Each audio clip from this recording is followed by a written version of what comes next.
తెలంగాణ రాజకీయ పార్టీల్లో కాకరేపుతున్న జూబ్లీహిల్స్ ఉప ఎన్నిక విషయంలో ఇప్పుడు మనతో మాట్లాడేందుకు రాయమత్ నగర్ కార్పొరేటర్ సిఎన్ రెడ్డి గారు ఉన్నారు. ఆయన సిట్టింగ్ కార్పొరేటర్. ఆయనతో మాట్లాడదాం. మరి జూబ్లీహిల్స్లో కాంగ్రెస్ పరిస్థితి ఎలా ఉంది, మరి కాంగ్రెస్ పార్టీలో ప్రస్తుతం కార్పొరేటర్గా కొనసాగుతున్న సిఎన్ రెడ్డి గారి ద్వారా తాజా పరిస్థితులు తెలుసు. అన్న నమస్తే. నమస్తే అన్న, చెప్పండి అన్న, ఒక కార్పొరేటర్గా మీరు రాయమత్ నగర్లో జూబ్లీహిల్స్ అసెంబ్లీ కాన్స్టిట్యూషన్ పరిధిలో ఉన్నారు కదా, కాంగ్రెస్ పార్టీకి సంబంధించి కావచ్చు 20 ఏళ్ళుగా కూడా ఇప్పుడు 20 ఏళ్ళుగా అధికారంలో కాంగ్రెస్ ఉంది, అంతకుముందు బీఆర్ఎస్ పార్టీ ఉంది. సో ఓవరాల్గా చూసుకున్నట్టయితే మీలాంటి కార్పొరేటర్లు ప్రజల్లోకి ప్రతినిత్యం వెళ్ళాల్సిన పరిస్థితి. ఎందుకంటే హైదరాబాద్ ఓటర్లు చైతన్యవంతులు. పొద్దున మీరు అందుబాటులో లేకుంటే ఫోన్లు చేయడము, ఇంటి ముందర కూర్చోవడం, అవసరం అనుకుంటే మీడియాతో మాట్లాడడం లాంటి కార్యక్రమాలు ఉంటాయి. సో అప్పుడు బీఆర్ఎస్ ప్రభుత్వంలో ఎలా ఉంది అభివృద్ధి, ఇప్పుడు కాంగ్రెస్ ప్రభుత్వంలో అభివృద్ధి ఎలా ఉంది? వెరీ సింపుల్ అన్న. ఇప్పుడు బీఆర్ఎస్ ప్రభుత్వం గత 10 సంవత్సరాల కాలంలో పేద ప్రజలకు ఎప్పుడు కూడా దగ్గర కాలే. నేను ఒకటే ఎగ్జాంపుల్ చెప్పగలుగుతా. 10 సంవత్సరాల కాలంలో ఒక రేషన్ కార్డు కూడా వంచిన దాఖలు లేని ప్రభుత్వం ఏదైనా ఉంది ఈ చరిత్రలో అంటే అది ఏకైక ప్రభుత్వం బీఆర్ఎస్. 10 సంవత్సరాల తర్వాత అతి తక్కువ కాలంలో ఒక 1.5 ఇయర్లో దాదాపుగా లక్షల రేషన్ కార్డులు పంచిన ప్రభుత్వం కాంగ్రెస్ ప్రభుత్వం.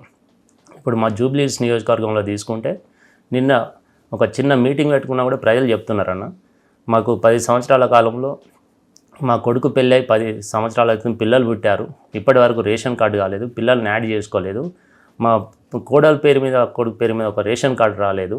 బీఆర్ఎస్ ప్రభుత్వంలో 10 సంవత్సరాలు చేయని పనులు కాంగ్రెస్ ప్రభుత్వంలో ఒక 1.5 ఇయర్లో చేశారని చెప్పేసి అందరూ కూడా ప్రజలు అప్రిషియేట్ చేస్తున్నారు. అంటే ఈ విధంగా మాకు రేషన్ కార్డు కావచ్చు, సన్నబియ్యం కావచ్చు, ఉచిత బస్సు ప్రయాణం కావచ్చు, ఒక్కొక్క కార్యక్రమం తీసుకుంటే ప్రజలకు చేరువ చేసే కార్యక్రమాలు మన కాంగ్రెస్ పార్టీ చేస్తుంది. కాంగ్రెస్ ప్రభుత్వం పేద ప్రజలకు అండగా ఉంటుంది. ఓకే, దాంట్లో ఓవరాల్గా ఇప్పుడు ఈ జూబ్లీహిల్స్ కాన్స్టిట్యున్సీకి వచ్చేసరికి వాస్తవానికి ఎన్ని డివిజన్లు ఉన్నాయి, దాంట్లో మరి కాంగ్రెస్ బలం ఏంటి, బీఆర్ఎస్ బలం ఏంటి, ఎంఐఎం బలం ఏంటి చెప్పండి. ఇప్పుడు జూబ్లీహిల్స్లో 6 డివిజన్లు, ఒక డివిజన్ ఆఫ్ డివిజన్ ఉంది. 6.5 డివిజన్లు అనుకోండి. 6.5 డివిజన్లో 2 డివిజన్లకు ప్రాతినిధ్యం వహించే కాంగ్రెస్, 2 డివిజన్లు ఎంఐఎం, 2 డివిజన్లు బీఆర్ఎస్. గతంలో చూసినట్లయితే మనం 23లో జరిగిన ఎలక్షన్లలో దాదాపు ఒక 17 వేల మెజార్టీతో అజరుద్దీన్ గారు సెకండ్ ప్లేస్లో ఉండడం జరిగింది. అదే మనం 24లో జరిగిన ఎంపీ ఎలక్షన్లో 25,000 మెజార్టీ కాంగ్రెస్ పార్టీ ఎక్కువ ఇవ్వడం జరిగింది. దానం నాగేందర్ గారికి ఎంపీ ఎలక్షన్లో మనం ప్రత్యర్థి బీజేపీ పార్టీ కంటే 25,000 ఓట్లు ఎక్కువ వచ్చిన పరిస్థితి. సో డెఫినెట్గా నేను ఎందుకంటే పోలింగ్ ఓటర్స్ యొక్క వారు ఏ విధంగా ఉందంటే 23లో మనం సెకండ్ ప్లేస్ ఉన్నాం, కానీ 24లో జరిగిన ఎంపీ ఎలక్షన్లో ఫస్ట్ ప్లేస్లో ఉన్నాం. అప్పుడు 18,000 మెజార్టీ ఉంటే 25,000 మెజార్టీ కాంగ్రెస్ పార్టీకి ఇవ్వడం జరిగింది. కాబట్టి రేపు జరగబోయే బై ఎలక్షన్లలో కూడా డెఫినెట్గా ఇక్కడ జూబ్లీహిల్స్లో కాంగ్రెస్ పార్టీ జెండా ఎగరవేస్తుంది. ఎందుకంటే గతంలో బీఆర్ఎస్ పాలనలో చేసిన కార్యక్రమాలకి కాంగ్రెస్ ప్రభుత్వం 1.5 ఇయర్లో చేసిన కార్యక్రమాలకి చాలా తేడా ఉంది. ఎందుకంటే మీరు సన్నబియ్యం తీసుకోవచ్చు, రేషన్ కార్డు తీసుకోవచ్చు, ఉచిత బస్సు ప్రయాణం తీసుకోవచ్చు, అదేవిధంగా 200 యూనిట్ల వరకు తీసుకోవచ్చు. గతంలో బీఆర్ఎస్ పార్టీ కార్పొరేటర్ గెలిచినప్పటికీ కూడా అక్కడ ప్రభుత్వం ఏం చేయలేకపోయింది పేద ప్రజలకు, మీలాంటి రాయమత్ నగర్లో అని చెప్పి మీరు కాంగ్రెస్ పార్టీలోకి వచ్చారు. సో కాంగ్రెస్ పార్టీ మరి మీకు ఇప్పుడు ప్రజల విషయంలో కావచ్చు, సంక్షేమ పథకాల విషయంలో మీ డివిజన్లో కావచ్చు, సో దీంట్లో మీకు అనుకున్న విధంగా పాలన సాగుతుందా, సంక్షేమ పథకాలు అందరికీ అందుతున్నాయా? డెఫినెట్గా. ఎందుకంటే అన్న బీఆర్ఎస్ పాలనలో చాలా వరకు ఏదైనా చిన్న పనులు ఉన్నా కూడా కాంట్రాక్టర్లు కూడా క్యాన్సిల్ చేసుకొని ఆ పనులు మధ్యంతరంగా ఆపిన పరిస్థితి నుండి ఈరోజు వాళ్ళే స్వచ్ఛందం అంటే వాళ్ళు హ్యాపీగా సంతోషంగా వచ్చేసి ఏ పని ఉన్నా పట్టే పరిస్థితి ఈరోజు ఏర్పడుతుంది. ఎందుకంటే గతంలో చూసాం చిన్న పనులకి దాదాపుగా 10-20 లక్షల పనులను కూడా కాంట్రాక్టర్ల మధ్యలో వదిలేసుకొని స్టాప్ చేసిన పరిస్థితి గత ప్రభుత్వంలో ఉండే. ఇప్పుడు మా డివిజన్ సంబంధించిన కావచ్చు, జూబ్లీహిల్స్ నియోజకవర్గంలో కావచ్చు, చాలా వరకు పనులన్నీ కూడా కంప్లీట్ అయ్యే దశకు వస్తుంది. గతంలో పెండింగ్లో ఉన్న బిల్లులు కూడా ఈ ప్రభుత్వం వచ్చిన తర్వాత దశల వారీగా కాంట్రాక్టర్లకు చెల్లిస్తూ కాంట్రాక్టర్లది కావచ్చు, అదేవిధంగా ఏ విధంగా అభివృద్ధి పనులు మాత్రం ఎక్కడ కూడా అవ్వట్లేదు. అంటే బీఆర్ఎస్ సంబంధించి 2023 ఎన్నికల్లో గ్రేటర్ పరిధిలో ఎక్కువ మంది ఎమ్మెల్యేలను గెలిపించిన సంగతి మనకు తెలుసు. అంటే హైదరాబాద్ మీద బీఆర్ఎస్ ప్రభుత్వం ఒక అభివృద్ధి చేసిందని ప్రజల్లో ఉంది. ఇప్పుడు కాంగ్రెస్ ప్రభుత్వం అధికారంలోకి వచ్చి మీరు అన్నట్టు 20 నెలలు గడుస్తుంది. ఈ సమయంలో రాయమత్ నగర్ డివిజన్లో మరి మౌలిక వసతుల విషయంలో కావచ్చు, తర్వాత మీరు ప్రజలకు ఏవైతే ఎన్నికల సమయంలో ఇచ్చిన హామీలు నెరవేరుస్తున్నారా, అందుకు తగిన నిధులు రేవంత్ సర్కార్ మీకు అందిస్తోందా? కాంగ్రెస్ ప్రభుత్వం పట్ల ప్రజల్లో ఎలాంటి ఫీలింగ్ ఉంది? నెగటివ్గా ఉన్నారా, పాజిటివ్గా ఉన్నారా? 100% పాజిటివ్గా ఉన్నారన్న. ఎందుకంటే గతంలో ఏదైతే నేను 2-3 ఎగ్జాంపుల్ చెప్పగలను. ఇప్పుడు మా డివిజన్ సంబంధించినటువంటి వాటర్ రిజర్వాయర్ సంబంధించినటువంటి ఒక పెద్ద ప్రాజెక్ట్ ఉంది. గత ప్రభుత్వంలో శాంక్షన్ చేయించవచ్చు కాక, కానీ వాళ్ళు ఎప్పుడు కూడా డబ్బులు మంజూరు చేయలేదు. అదేవిధంగా కొన్ని మల్టీపర్పస్ ఫంక్షన్ హాల్స్ కావచ్చు, రోడ్లు కావచ్చు, దేనికి కూడా డబ్బులు శాంక్షన్ అయింది మాత్రం కాంగ్రెస్ ప్రభుత్వంలోనే. గత ప్రభుత్వంలో శాంక్షన్ చేయించిన దాఖలే ఉన్నాయి తప్ప డబ్బులు ఎప్పుడు కూడా మంజూరు చేయలే. ఓకే, ఇప్పుడు నిధుల కొరత లేదు, అభివృద్ధి విషయంలో కాంగ్రెస్ ప్రభుత్వం పూర్తిగా అనుకూలిస్తుంది. సో ఓవరాల్గా మరి ఇప్పుడు మీ కాన్స్టిట్యున్సీలు అంటే జూబ్లీహిల్స్ కాన్స్టిట్యున్సీలో 2 కాంగ్రెస్, 2 ఎంఐఎం, 2 బీఆర్ఎస్ అంటే 3 పార్టీలు, 3 ప్రధాన పార్టీలు. సో ఆ ఓటర్లకు సంబంధించి కార్పొరేటర్లు ఉన్నారు. సో దీంట్లో కాంగ్రెస్కు విజయావకాశాలు ఎలా ఉన్నాయని మీరు అనుకుంటున్నారు? కాంగ్రెస్ విజయావకాశాలు ఎక్కువ ఉన్నాయి. నేను ఇంతకుముందు చెప్పినట్లుగా 23లోకి 24లోకే కాంగ్రెస్ పాజిటివ్ అనేది ఏర్పడ్డది. అదేవిధంగా పేద ప్రజలు, జూబ్లీహిల్స్ అంటే పేరుకే జూబ్లీహిల్స్, ఇక్కడ ఉండేది మాత్రం మ్యాక్సిమం పేద ప్రజలే ఉండే నియోజకవర్గం ఏదైనా ఉందంటే అది జూబ్లీహిల్స్. డెఫినెట్గా గౌరవ ముఖ్యమంత్రి వాళ్ళు రేవంత్ రెడ్డి గారి ఆధ్వర్యంలో చేపట్టే కార్యక్రమాలు, ముఖ్యంగా రేషన్ కార్డులు కావచ్చు, ఇలాంటి అన్నీ కూడా పేద ప్రజలకు సంబంధించినవే. ఇంతకుముందు చెప్పినట్లుగా ఇక్కడ ఉన్న సమస్యలను నెరవేర్చడంలో కాంగ్రెస్ ప్రభుత్వంకే సాధ్యమవుతుంది. సో డెఫినెట్గా ఇప్పుడు జరిగే బై ఎలక్షన్లలో ప్రజలందరూ కూడా కాంగ్రెస్ పార్టీని ఆదరిస్తారు. ఓకే, ఫైనల్గా మరి కాంగ్రెస్ పార్టీకి సంబంధించిన అంశంలో విజయావకాశాలు ఉన్నాయి సరే, కానీ ఇదే జూబ్లీహిల్స్ టికెట్ కోసము అధిష్టానం వద్ద 3 పేర్లు ఉన్నాయి. ఒకటి అజారుద్దీన్, ఆయన రన్నర్గా ఉన్నాడు గత అసెంబ్లీ ఎన్నికల్లో. తర్వాత నవీన్ యాదవ్ ఉన్నాడు ఆ తర్వాత పొజిషన్లో. తర్వాత ఇప్పుడు సిఎన్ రెడ్డి కూడా కార్పొరేటర్గా ఉండి కూడా ఎమ్మెల్యే టికెట్ అడుగుతున్నాడు. ఈ 3 అభ్యర్థులకు సంబంధించిన అంశంలో పరిశీలనలో ఉంది. సో మొత్తానికి మరి మీరు 3 కలిసి పనిచేస్తారా? టికెట్ రాలేదనే నేపథ్యంలో పక్క పార్టీకి పోతారా?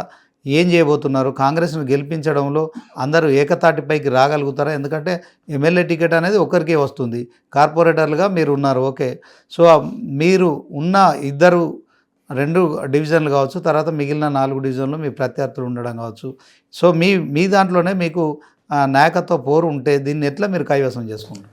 ఇక్కడ నేను ఓపెన్గా చెప్తున్నాను, నాయకత్వ పోరు ఎక్కడ కూడా లేదు. అధిష్టానం నిర్ణయం ప్రకారం ఎవరికి టికెట్ వచ్చినా కూడా అధిష్టానం నిర్ణయం కట్టుబడి పనిచేస్తాం. డెఫినెట్గా మేము స్థానికులకే టికెట్ ఇవ్వాలని చెప్పేసి గతంలో చెప్పాం, ఇప్పుడు కూడా చెప్తున్నాం. ఈ 3లో ఎవరికి టికెట్ వచ్చినా కూడా నా వరకు నేను డెఫినెట్గా అధిష్టాన నిర్ణయానికి కట్టుబడి వారి పార్టీ గెలుపు కోసం, అభ్యర్థి గెలుపు కోసం తప్పకుండా కృషి చేస్తాం. Okay, at the same time ఇప్పుడు మాగంటి గోపీనాథ్ ఆయన అనారోగ్యంతో అకాల మరణం చెందారు కనుక వాళ్ళ కుటుంబ సభ్యులు టికెట్ అడుగుతున్నారు. అట్ ద సేమ్ టైం ప్రధాన ప్రతిపక్షంగా బీఆర్ఎస్ పార్టీ ఉంది. సో దాంట్లో ఓవరాల్గా కుటుంబ సభ్యుల పట్ల సానుభూతి అయితే ఉంటుంది. ఎందుకంటే ఒక ఎమ్మెల్యే చనిపోతే కొంత ఆ కుటుంబం నుంచి ఎవరైనా పోటీ చేస్తే ఆ సానుభూతి గెయిన్ చేసే అవకాశం ఉంటుంది. అలా కనుక ఇచ్చిన పరిస్థితుల్లో కాంగ్రెస్ ప్రతికూల పరిస్థితులు వచ్చే పరిస్థితి ఉంటుంది కదా, ఏం చెప్తారు? ఇక్కడ అలాంటి పరిస్థితి ఎక్కడ కనిపించట్లేదన్న. ఎందుకంటే ఒక ఎమ్మెల్యే గారు చనిపోయినప్పుడు ఆ సానుభూతి అనేది పబ్లిక్ నుండి కనిపిస్తుంది, మీ మీడియా వాళ్ళు కూడా గుర్తుపడరు, కానీ అది ఎక్కడ కూడా సానుభూతి అనేది ఎక్కడ కూడా లేదు. ఓట్ల రూపంలో ఎక్కడ సానుభూతి రాదు, ఆ సానుభూతి అనేది ఎక్కడ కనిపించట్లేదు. అంటే ఆయన గోపీనాథ్ భార్యకు టికెట్ ఇస్తున్నారు, భర్త చనిపోయిన తర్వాత భార్యకు గెలిపించాలనే ఆలోచనలో జూబ్లీహిల్స్ ఓటర్లు ఉన్నారని కూడా ప్రచారం జరుగుతుంది. అది ఎక్కడ కనిపించట్లేదు, అది సాధ్యం కాదు కూడా. ఇక్కడ జూబ్లీహిల్స్ ప్రజలు చాలా వివేకులు. ఎందుకంటే ఇప్పుడు ఏదైతే ప్రభుత్వం, అధికార ప్రభుత్వం ఉందో వాళ్ళకి కావాల్సింది అభివృద్ధి, కావాల్సింది స్థానిక సమస్యలపైన పోరాడే అందుబాటులో ఉండే నాయకుడు, వాళ్ళకి కావాల్సింది వారి యొక్క పనులు, అభివృద్ధి.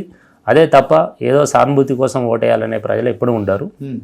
డెఫినెట్గా లోకల్ ప్రజలు కావచ్చు, జూబ్లీహిల్స్ నియోజకవర్గ ప్రజలు కావచ్చు, వాళ్ళకు ఉండే స్థానిక సమస్యలపై ఎవరైతే అనునిత్యం పోరాడుతారో ఆ లీడర్ కావాలనుకుంటారు, వారికి ఉన్న సమస్యలు తీరాలనుకుంటారు, వారికి ఉన్న అభివృద్ధి పనులు చేయాలనుకుంటారు. ప్రభుత్వం అండగా ఉండే ప్రభుత్వం ఏదైతే ఉంటుందో ఆ ప్రభుత్వం కావాలనుకుంటారు తప్ప.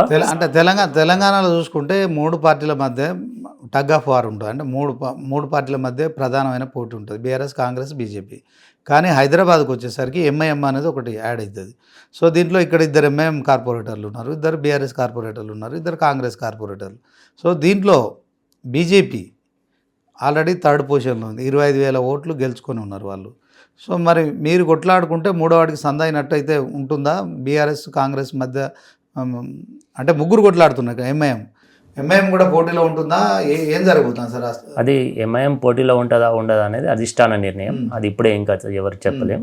కాబట్టి డెఫినెట్గా ఇక్కడ ఉండే మైనార్టీ ఓట్స్ కూడా ఉంటాయి కాబట్టి మైనార్టీ ఓట్స్ను కూడా పరిగణలోకి తీసుకోవాల్సి ఉంటుంది. కాబట్టి డెఫినెట్గా కొంతవరకు మాకే సానుకూలంగా ఉంటుందని చెప్పేసి మేము ఆశిస్తున్నాం.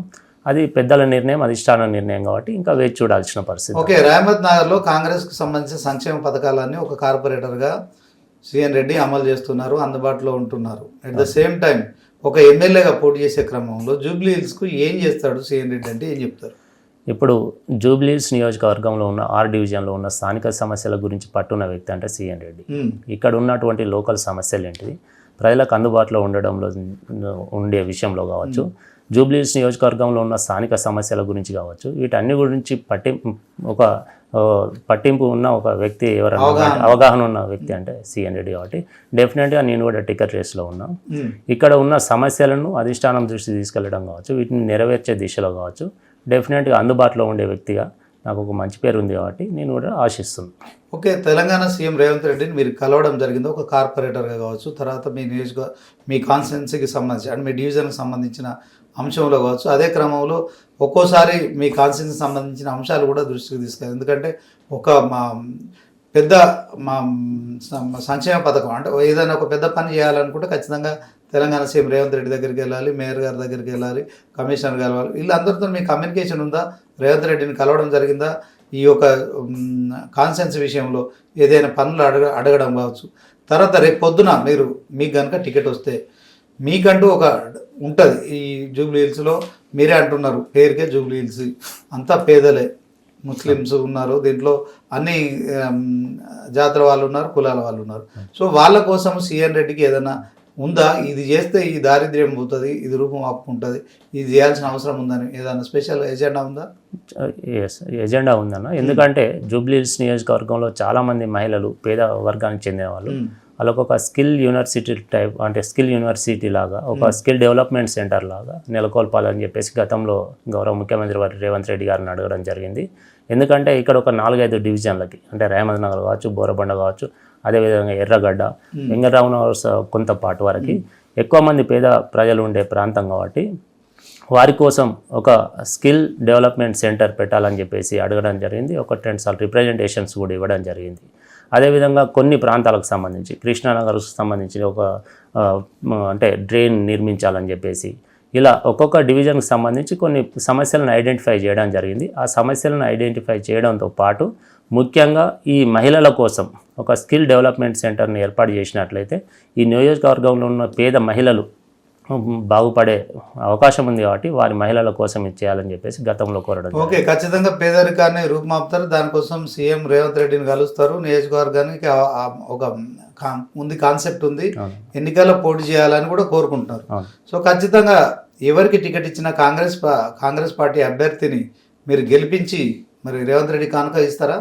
డెఫినెట్గా బై ఎలక్షన్లలో తప్పకుండా జూబ్లీ హిల్స్ నియోజకవర్గం నుండి కాంగ్రెస్ పార్టీ గెలవబోతుంది. Okay, thank you. మొత్తానికి ఆల్ ది బెస్ట్ అండి. సో ఇది ముగ్గురు అభ్యర్థులకు సంబంధించిన విషయంలో అధిష్టానానికి ఇప్పుడు పరిశీలనలో ఉన్నాయి. దాంట్లో సిఎన్ రెడ్డి రహమత్ నగర్ నుంచి కార్పొరేటర్గా ఉన్నారు. సో తనకు టికెట్ వస్తే తనకు ఒక విజన్ ఉంది. ఎందుకంటే కార్పొరేటర్గా నేను 5 సంవత్సరాల నుంచి ప్రజలతో కలిసి ఉన్నాను. ఓన్లీ రహమత్ నగరే కాదు, జూబ్లీ హిల్స్ నియోజకవర్గంలోని 6 డివిజన్లలో ఉన్న సమస్యలు నాకు తెలుసు.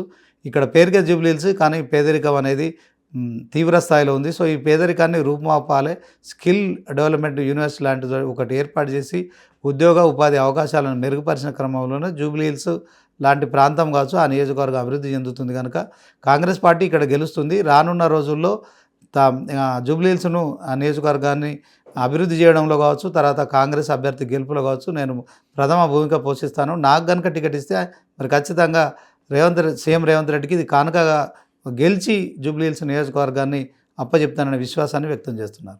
ఇది వాటి స్పెషల్ ఇంటర్వ్యూ.